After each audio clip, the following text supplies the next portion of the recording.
Now, when you and I think of the parable of the prodigal son, we almost immediately think of the younger brother, the wayward boy, the boy who went off.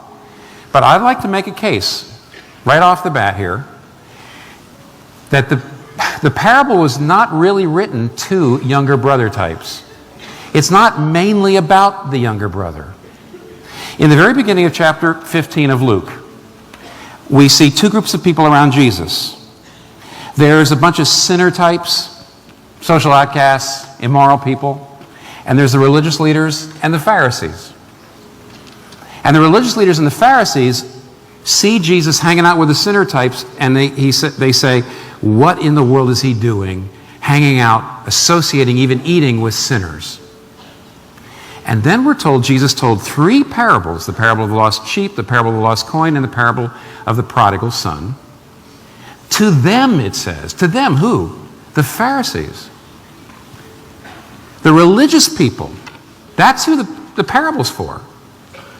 And inside, you have two figures. Well, you have three. You have a father with two sons. You have a younger brother and an elder brother. And the younger brother is like the sinners around Jesus.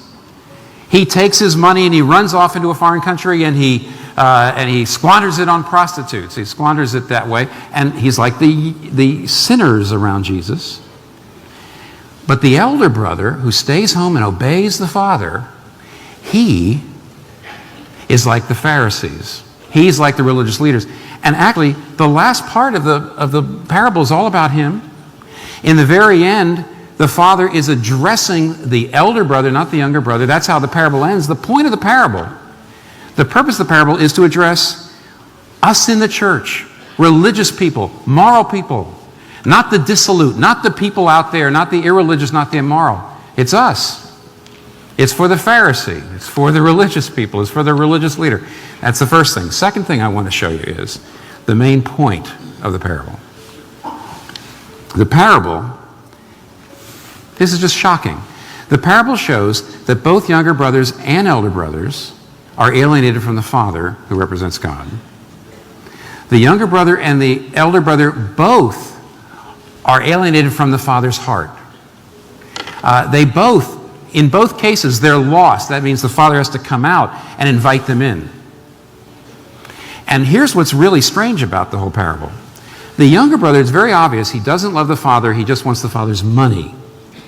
And because he wants the Father's money and not the Father, he asks for his part of the inheritance, he takes it, and he runs off into a foreign country, and he lives any way he wants. But by the end of the parable, we see that the elder brother also doesn't really love the father. You know, when the father's giving this big feast for his younger brother to come back, this was the greatest day in the father's life. And the elder brother knows that, and he doesn't care. He won't go in. He doesn't love the father. What is he upset with? He's upset with how the father is using the estate, how he's spending the money, what he's doing with the possessions of the family. In other words, the elder brother, just like the younger brother, love the father's things, but not the father. What they care, what both of them want is the money of the father, not the father. But look how the younger brother gets the money. By being very, very, very bad. That's how he tries to get control of the money. By demanding it and taking it away and going off. How, though, does the elder brother try to get the father's money? By staying home and by being very, very, very good. By being completely compliant, absolutely obedient. You know, in verse 29, he says, I've never disobeyed you, he says to his father. Wait a minute. You know what that means? There's two ways to be your own Savior and Lord. There's two ways to try to get control of your own life instead of letting God control you.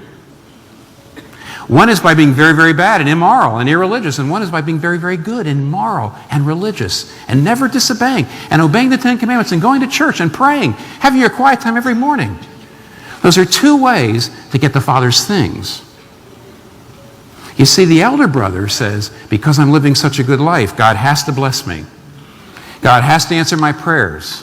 God has to take me to heaven. God has to respect me now. You know what that means? For the elder brother, Jesus might be his inspiration or might be her example, or Jesus might be the elder brother's helper, but He's not their savior. They're being their own savior. One is by being very irreligious. One is by being very religious. One is by being very immoral. One is by being very moral. Both ways are ways to reject God, basically.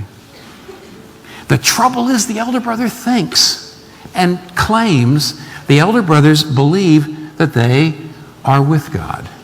Look, I stayed home. Look, I'm doing everything you want. And yet underneath there's no difference. And so when you get to the shocking ending, and this is the shocking ending, we have seen now that both the elder brother and younger brother are alienated from the father. In both cases, the father has to come out and urge each son to come into the feast, which is salvation.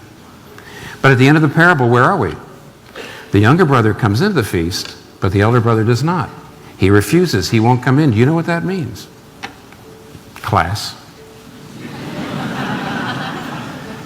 It means the bad boy is saved at the end of the parable of the prodigal son, and the good boy is lost.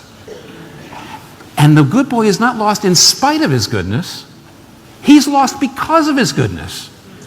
Because in verse 29, the reason he won't go in, the reason he will not come into the Father's feast, the reason he rejects the Father, he says, is because I've never disobeyed you. I'm mad at you because you're not doing things the way I want you to do them. And the reason why I'm so alienated from you and so furious with you is I have been so good and you're not doing what I want you to do. So in the end, he's lost, not in spite of his goodness, but because of his goodness.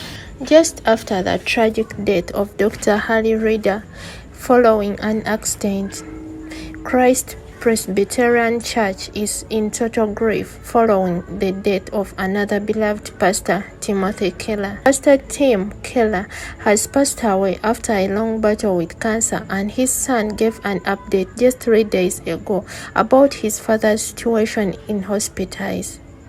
In his own words, Pastor Tom prayed in words that said, "I'm thankful for the time God has given me, but I'm ready to see Jesus. I can't wait to see Jesus. Send me home," he said. Pastor Timothy Keller was a husband, father, grandfather, pastor, scholar, friend, and a great inspiration to many souls that he touched. Since 2020, Pastor Tom Keller has been battling pancreatic cancer, and we know he is now rejoicing with the Lord, as he said in some of his final words. There is a lot to remember about Pastor Tom Keller, and he has always shared his cancer journey and how it influenced both his physical and spiritual knowledge, and he taught us that we shall all die depending on the way we look at our time, spouses, God, and so on. In his words, he said, "Everything just changes when you actually realize time is limited and I am immortal." He said he wants his children and grandchildren to remember the things that he tried to teach them by word and example.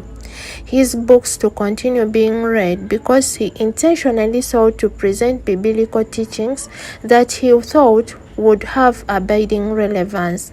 Apart from that, he said he doesn't think about it, and it wasn't his job to care about his legacy.